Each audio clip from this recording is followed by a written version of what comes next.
Madame la présidente, madame la ministre, mes chers collègues, au travers de cette mission que nous examinons, le ministère de l'Intérieur met en œuvre trois de ses responsabilités essentielles: garantir l'exercice des droits des citoyens, assurer la présence et la continuité de l'État sur le territoire et mettre en œuvre localement les politiques décidées nationalement.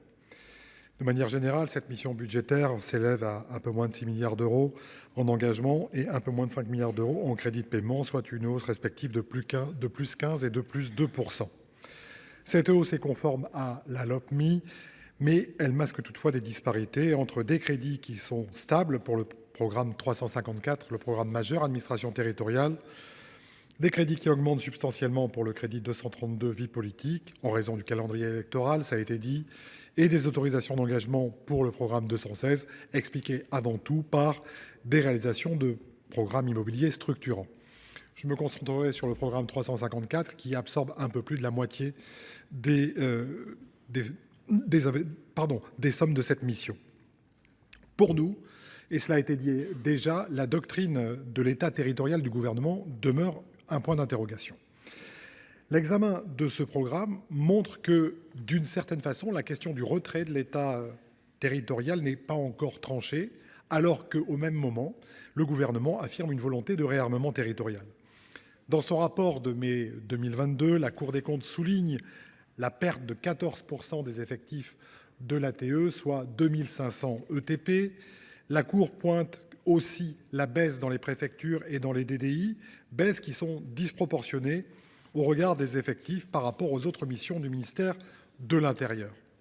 Cette suppression d'effectifs a été jugée irréaliste par la Cour. Elle considère même que les missions prioritaires des préfectures en sont fragilisées.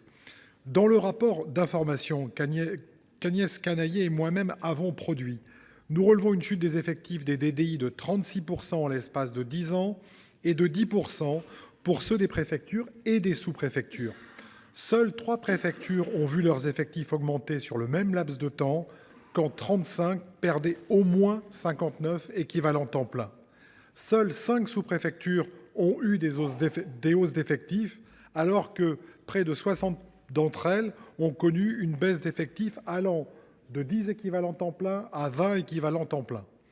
Parallèlement, notre collègue Isabelle Briquet, dans son rapport d'information consacré aux secrétariats généraux communs, a déjà souligné la perte de compétences importantes. Pourtant, elle est essentielle, la place qui est jouée par cette administration au sein de nos territoires. Et la perte de l'expertise, c'est la perte de la substance de l'État local.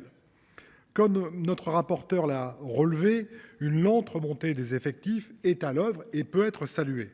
Néanmoins, selon nous, ce n'est pas en phase avec un réarmement territorial tel qu'il est porté par le gouvernement.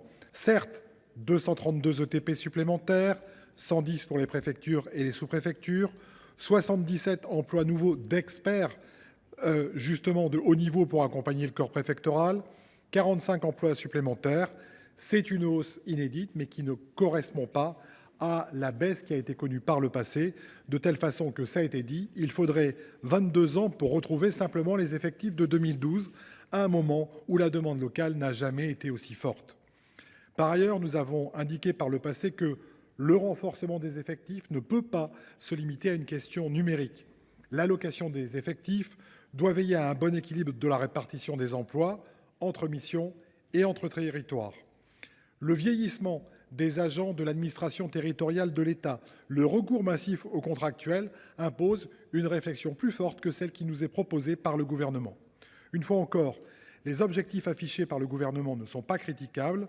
La politique territoriale, à même de garantir un service public de proximité, n'est pour autant pas clarifiée. Notre rapporteur met en exergue les difficultés en matière de délivrance des titres d'identité, encore une fois à juste titre. Le contrôle de légalité ne répond plus, selon la Cour des comptes, aux obligations constitutionnelles de l'État. Rien que ça. Nous ne pouvons que constater collectivement le décalage de plus en plus important entre l'affichage initial de la mission et la réalité des différents programmes portés. La volonté du gouvernement nous semble en l'espèce en trompe-l'œil. Ce matin, s'est tenu à Matignon un brainstorming gouvernemental pour donner plus de lisibilité aux services de l'État et plus de marge de manœuvre au niveau local en réponse aux attentes des élus et des collectivités. Espérons qu'une réponse sera donc enfin trouvée. Sur les deux dernières missions, le programme 232 Vie politique connaît une augmentation à cause des élections, cela a été dit. La question de la non-distribution de la propagande électorale ciblée à 7% pour les prochaines européennes se pose néanmoins, et le programme 216 augmente en raison avant tout de crédits d'investissement. Comme Madame la rapporteure spéciale l'a noté, après l'affaire du fonds Marianne, nous préconisons également une évolution vers plus d'interministérialité du CIPDR et un meilleur soutien financier de l'État à la présence d'intervenants sociaux en commissariat et en unité de gendarmerie. Nous porterons un amendement en la matière.